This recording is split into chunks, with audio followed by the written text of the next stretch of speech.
maybe you could explain where we are for anyone who's not seeing this.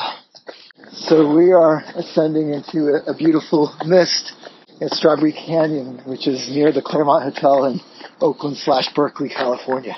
Okay, so we're right on that seam sort of between Berkeley and Oakland. And we're going uphill, in case you can't tell from the breathing. The hill is pretty unrelenting. Yeah, it was going to be a trail run, but now it's going to be a trail hike while we record this. And since I'm still drinking my coffee. Hello. Hello. Okay, so today's topic is generative AI, and that's why Chris and I were meeting at the coffee shop in Oakland, and there seems to be a common theme going on here, which is, are we being understood correctly by people who we are hoping to help? And it's always a question of how do we express what we're working on in a way that makes sense to people so they can use a lot of our inventions and chatbots and systems and take advantage of some of this knowledge. Yeah. So, I don't know if you wanted to, if that is if that theme makes sense to you. I think it makes sense. I think we kind of converged on that without even trying to converge on it. Right. And we've both been in the AI training space. And I think what we're both bumping our heads up against is there's a dialogue or a discourse that's kind of going on with AI that people feed into. And so when you discuss these topics with them, what you're doing, for them, top of mind is that discourse. And it could be like AI hallucinates is one example. Right. So if you say something, you could be... So, I don't know if you wanted to, if that is if that theme makes sense to you. I think it makes sense. I think we kind of converged on that without even trying to converge on it. Right. And we've both been in the AI training space. And I think what we're both bumping our heads up against is there's a dialogue or a discourse that's kind of going on with AI that people feed into. And so when you discuss these topics with them, what you're doing, for them, top of mind is that discourse. And it could be like AI hallucinates is one example. Right. So if you say something, you could be so proud of it, like, look at the system I came up with, best practices. Yeah. And you're done, and then they say, well, how do you know it's not hallucinating? So it doesn't mean that's a bad response. I mean, AI does hallucinate, but it's one where we feel missing the larger point, and they're not really, because they're not, this isn't their specialty, so they're not peeling back. What does it mean when AI hallucinates? How often does it happen? And what can we trust and not trust? These are all great questions, but kind of just stops at the discourse of a lot of people. Yeah, that's where they think, if it's not 100%, then I can't trust it as a product. But that's where I want to step in, and I'm so glad we're talking about this, because we were talking a little bit before about, that we're all kind of living in this sort of controlled hallucination, meaning that we all agree upon what we're seeing, and then it is to some extent, if you study some of these things, these are perceptions that we all agree on. That's number one. So it's common, and so common that we need to come up with ways to interpret this for people so that it makes sense to explain what would, in a lot of ways, just appear to be a hallucination.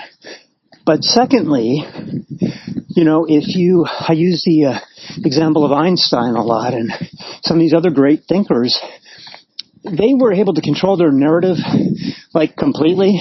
You weren't able to see a lot of their mistakes because there wasn't social media, and there weren't, I'm going to publish all my errors. They don't have a paper trail of any of that. You saw their published papers. And because there wasn't video, you would see them on movie reels or, in maybe a professional interview or a professional lecture when everything had already come together. But what you didn't see was all their mistakes. Mm-hmm. And so, look, if Einstein and his cohort were making a lot of errors, which is human, then why would we expect anything less from this great, large language model and all the variations of it? There's going to be mistakes.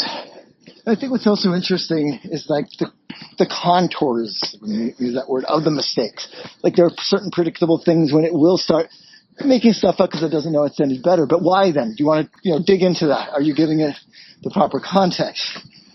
Or are you just letting it kind of run rampant with what's on the web? How are you setting up that prompt framework? Are you pushing back? How much knowledge do you have about that topic yourself? And these are all important questions to ask, right? Because then you know how seriously to take that AI output. So that's and we have to do some of this sort of mindset paradigm shifting work in order to see where we are right now. What I mean by that is, look, if you're going into this field, or if you're trying to use AI so you can get a perfect output, or if you can just get an answer that you need, or a system or a workflow that you need right away, then you're missing. Again, the hill is pretty steep. I just need to throw that in. So what I wanted to introduce to people is this notion of co-creative intelligence, dialogic behavior.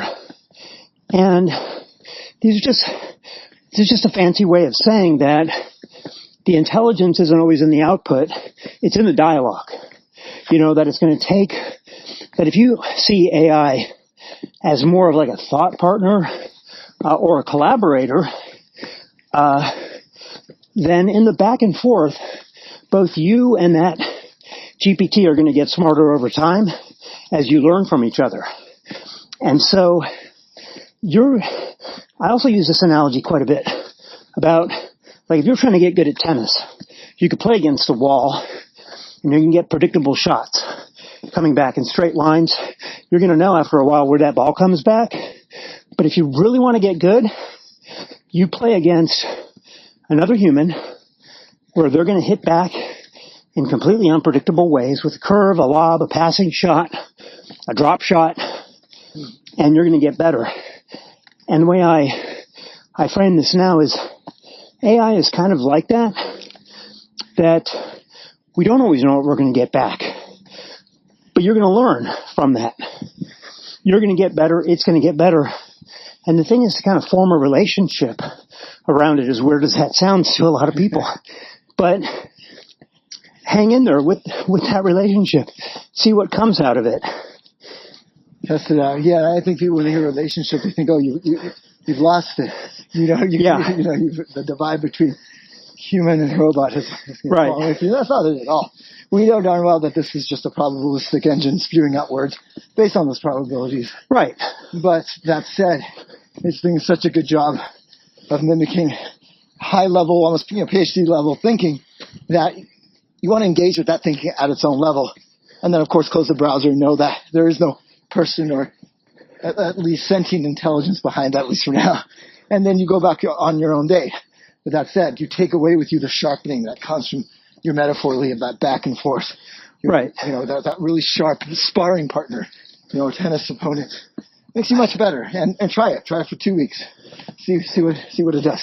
Yeah, so there's a lot that people can learn just about the method, how to, like, let's say you're not skilled in conversation or dialogue, or in prompting other people and asking really good questions. So the other thing that becomes important, I think, is imagination, curiosity, and your ability to ask really good questions. Mm-hmm. People haven't been trained on this necessarily. We don't always get that in our formal educations. But it's now more important than ever to be curious. Yeah. Like, what are you trying to derive in this conversation? What is important to know? What would be amazing that you're even afraid to ask? That, because I spent a lot of time in that space, which is, I almost want to phrase it to the AI like, all right, this is going to sound weird, and you probably never heard this before, and I just have to quickly throw this out there because it's an example of what I'm talking about, which is I started thinking about something which is now formally called a chain of unconscious thought. Mm-hmm. And it started with prompting myself, really, as I'm walking down the street in San Francisco, and I'm thinking, okay, well, if you have chain of thought, which will show you what AI is thinking, or how it's reasoning through to get your answer, is there something beneath that? So I had to ask myself that question, prompt myself, before I then later got to a coffee shop and asked one of my favorite chatbots, is there something beneath? And there's some writing that I'll attach in the note section to this post that will take you to that conversation and even take you to the music. It's very hard to describe, but working on performing some music which is representative of AI subconscious. That's too long of a conversation for right now, but I was going to ask you, Chris, so we'll come back to that because it's just too deep. But I was going to ask you, well, what are some examples of things that you're building that involve this process, that if people used it correctly, they would get great results? Yeah, I think one thing I'm working on, I'm giving some master classes at various institutes or places or enterprises. I don't know what the correct word is, but what's really resonated is the idea of thought partnership, and more specifically, what I like to call a blind spot audit, where I'm going to focus on ChatGPT. It's kind of my go-to, and I think it has certain features that not every other LLM does, and one of them is this slight persistence in memory across threads. And slight might not sound like much, but given that the other ones don't really have any, it's quite a bit. And so it can take a lot of what you've been working on, ingest it in its mind. And so you can ask questions like, over the last 6 weeks to 2 months, put a time frame in there, what are some things I'm working on that I shouldn't necessarily be working on as much? Or what are some things that I should put more focus on? And then, of course, the blind spot audit is, what are some things I'm not even thinking of that I should be doing? What are some assumptions I've been making this whole time that I'm apparently not aware of? And it can actually give you very targeted and helpful feedback. And it doesn't hold back in a good way. It's sort of like tough love, but I've gotten quite a few breakthroughs through doing this, and just in my own understanding, seeing my own limitations, and I've wanted to push back, and I have sometimes, but other times I realize, it's right. I see that now, and I think that being able to share that with others, a lot of times these are enterprise leaders or just founders themselves, has just really helped them kind of function on a level they wouldn't have if someone, in this case, someone say I hadn't come along and said, here, this is what you're missing. And I know this because of my persistent memory.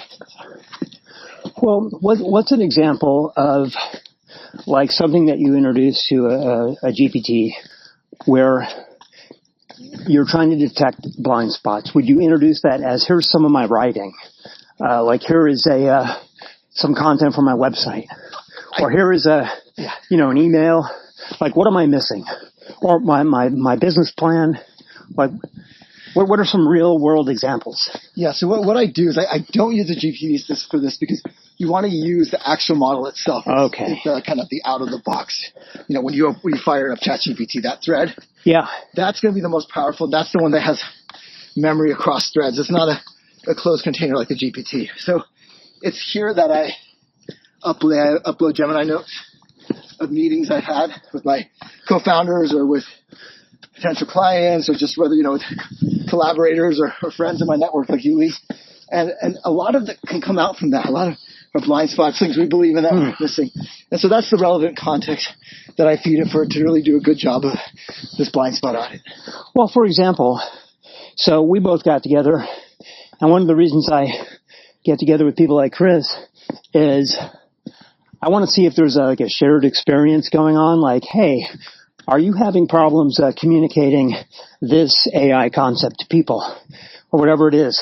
Now, I could take the transcript of this audio recording as an example. This would be perfect time for you when you're done. Yeah, send it to Chris, and he could prompt it in such a way to find out what's missing from our conversation. What are we not exploring? And we don't know what we're going to get, but it could be new insights. And here's the thing around hallucinations. You're giving it your documentation, your context, what we call context layering, your PDFs, your Gemini notes. But it is no longer picking stuff from the web and doing its best. Like if you're to ask it something about some obscure figure in pop culture, say that very few people know about, it has not much to draw on. But now you close the garden, you're saying, here, this is me. You're focusing on this documentation. You're focusing on the threads of me. And so it's not, I've never spotted a hallucination in this context. Right. And, this brings up a point that I've been wanting to make publicly. And thank you for teeing that up so nicely, because what I'm talking about here is most people do not know the difference between the native version of an LLM and that of a finely tuned with special data sets and a protocol GPT, or a personalized chatbot. That's the layer on top of kind of the native version. So it can be trained in such a way that it has very specific product or information knowledge about you, knowledge about the subject area, and a very specific protocol. So if you're a teenager and you're using character AI or Flow GPT and you're having some off-the-wall conversation and you feel like you're developing rapport with this chatbot, you don't know what it's trained on. Right. It may not be trained on any psychological data sets or any triggers, for example, where a mental health professional needs to come in. Yeah. Just for context here, we are in a dense fog. You can see the sun. It's very misty here in the Berkeley hills, and also the trail is very muddy. The hill section's over, and we're now going downhill. By the way, I just have to quickly mention that a while back I started something called hike storming, which is a combination of hiking and brainstorming, and I swear by this that you get better ideas and your thinking is more fluid and better when you're moving. And so I may be starting that up again, but this is an example of that activity. So what are some other things you're developing that you hope people understand?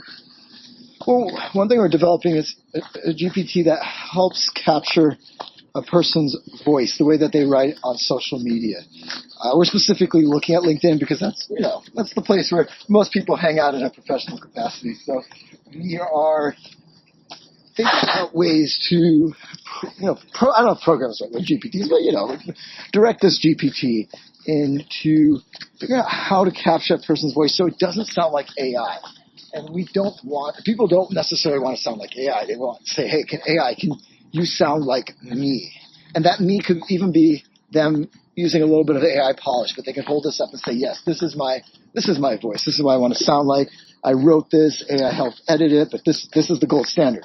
Now we show this to the GPT, and can we get it to hold that gold standard so that person's just coming in and saying, here's my GPT. I'm going to post on social media. I'm going to spend 15 minutes vetting the posts, another 5 minutes scheduling them out, 20 minutes. I'm done with a whole week's worth of content. I'll still get in there and comment, and people comment, but AI has helped me do this heavy lifting. And one extra piece I'll add to that is we like people to talk into the ChatGPT mic. We want people to bring their own thoughts into this and have ChatGPT refine them. ChatGPT can do the thinking, but then where's the fun there? You're a thought leader who doesn't do the thinking. Not great. But just that extra step, as we're doing right now, walking, talking, sharing your thoughts with the ChatGPT, let it do the polishing in your voice. That's a really big help. Yeah, and initially, like when I started working with AI, I thought, well, look, I'm not going to just say, hey, write a piece, that explains all of this, this topic to people, or write this paper on this topic, or respond to this as best as you can. Instead, what I'm going to do is I'm going to have a conversation with the AI that is, I'm working on such and such. These are the ideas I have so far. The reason I'm writing this is such and such, and here's the result I'm hoping to get. And then I wait for the comment, and then it turns into a dialogue. And then so what that's doing is it's kind of like having a person there who is giving you instant feedback at any hour of the day and night. And it's going to change your thinking so that now, like, I am perfectly fine with listing whatever AI I'm working with, like usually Claude, 4.5 Opus has been one of my favorites. And listing it, and I'm not the only one who said this. Mo Gaudat, I think is his name, the former CEO of Google X, said that he's working on a book right now with several AI collaborators that he's going to list and give credit to. But I think if you are the lead person and you are structuring the conversation and you have, and it's your vision and you do the final editing on it, I think there's going to be a new kind of authorship, a new type of publishing. And I think it's okay too. And for teachers out there, I would say, like, if you assign something, what you can do is say, listen, I know you could be using AI for this. I'm as interested in seeing the dialogue you had with that AI and handing that in with your report as much as I'm interested in seeing the final output. Like, I want to see what got you to this final thing, and then I want you to be able to explain that. So I think there's a new kind of writing that we can, writing and teaching writing that we can develop for schools that shows that you're still in control of your thoughts, and you're still making something happen. You're making this happen. You're leading the conversation. Right. You want to be the conductor with this wonderful orchestra, but you don't want to sit behind the timpani drums and let the band play off. Right. I think that's a good way of looking at it. The conductor is not the instrumentalist, but that person is definitely important, and they're leading the process, and they're making it happen. Right, without which, it's sort of like the headless chicken. You are the head. You are orchestrating AI to do things for you in a way that you also respect its thinking. And just from having a musical background, obviously sometimes you can have the first violinist says, well, maybe I can play it this way. I mean, maybe there are some conductors who tell them to sit down and shut up. I think most would listen, right? So similar to AI. Yeah. Well, sometimes there is that conversation. Right, exactly. It is a feedback loop. I'm going to pause this right here to get a picture because this is really beautiful. This is special, to have this exact. All right, well, we got our beautiful pictures right there with the sun poking through the fog. So going back real quick to, we're going down this way. Going back real quick to the system that you're creating so that people can sound more authentic. Mm-hmm. And so that AI can capture your voice and not sound, because we've all seen that AI generated language and everyone knows what it is now. Yes. And it just sounds like a technical report. And I don't think people want to read that. It's not that it's bad. It's that it sounds like AI. It just does. It's too technically perfect. And we've all learned our lesson about that. So let's say I'm a person out there and I think, I do a lot of correspondence. I do a lot of social media. I'm trying to capture what my voice is so that I can, I have a lot of products and things to get out there, but I don't trust AI for this. So how does your system address that? I think ultimately everyone we've worked with to do this, what we call AI voice print, to capture your voice print, they're the ultimate judges. Is this working? So if they're not comfortable with it and they think, this still sounds like AI slop, and obviously they don't have to use it. But if they look at it and say, wow, shoot, actually, that sounds like me, which is usually the response, then they still don't have to use it if they don't want to, but they can now use this as another way of posting on LinkedIn. And they can still continue to write posts the way they did before, but this is just another option. And if it sounds like them and they're happy with it, then we've created something helpful. So I'm curious now that I've kind of explained that. And we're talking earlier about the whole orchestra. And I'm conducting this thing, but what are you working on your end these days? Well, there's a lot. I've been using this Otter transcription app since somebody told me about it during COVID. I was on a call and I was saying, God, I wish there was some way that I could get a transcript, because I was always recording thoughts when I was out running or walking, or I would always pull over, get my best ideas and record them, and then said, oh, you should check out Otter. Well, now with AI and Otter, I'll just give you an example of what you can do. Let's say you have a team and you're all in Slack or some kind of conversational channel. So let's say this has been going on for a while and you have a pretty big data set. You can copy and paste all that. Okay, I'll give you a perfect example. So not too long ago, right here in Berkeley at the university, I was doing a one-day introductory workshop to these visiting students from all over the world. And they were, like high school age. And I tried a lot of things that day, but the only thing that really seemed to capture their imagination was I said, look, I want you to go out in the hallway, use any kind of transcription app, and I gave them a couple of ways to do it. Tell us about yourself. What do you like? What are you interested in? Do you like sports? Do you have hobbies? What was your favorite conversation you ever had? What do you plan to be someday? Where do you live? What's that like? Just go on and on, stream of consciousness as long as they wanted. Take about 20 or 30 minutes, come back. They all come back. And I said, great. Take that transcript. Mm-hmm. I want you to put that into a messaging app. I think they all decided to use Instagram for whatever reason. Sounds like it's these days. Yeah. And I want you to send that to, and then one guy volunteered. He was from Brazil. And they all sent it to him. He put it all together in a Google Doc, and they put their name above that section so that we would know that section was about this person.